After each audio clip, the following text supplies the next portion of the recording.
একটা ছেলে শহরের মাঝে স্ট্যাচু সেজে দাঁড়িয়ে থাকতো কাজের জন্য, কিন্তু আজ সে নিজের ইচ্ছায় নয়, বাধ্য হয়ে স্ট্যাচু হয়ে আছে। কারণ ঠিক তার সামনেই দাঁড়িয়ে আছে একটা জম্বি।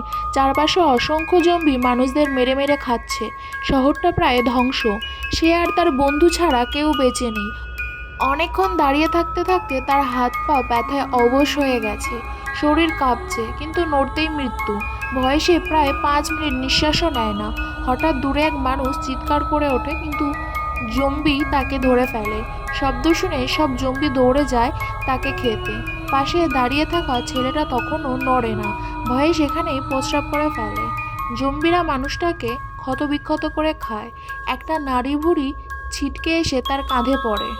সে আর সহ্য করতে না পেরে বমি করে দেয়। জম্বিরা তাকে দেখে ফেলে। সে দৌড়ে পালিয়ে একটা বাড়ির সিঁড়ির নিচে লুকিয়ে পড়ে।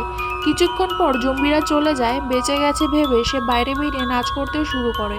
ঠিক তখনই পিছনে তাকিয়ে দেখে সব জম্বি তার নাচে মুগ্ধ হয়ে তার দিকেই দৌড়ে আসছে আর একসাথে তাকে মেরে ফেলে।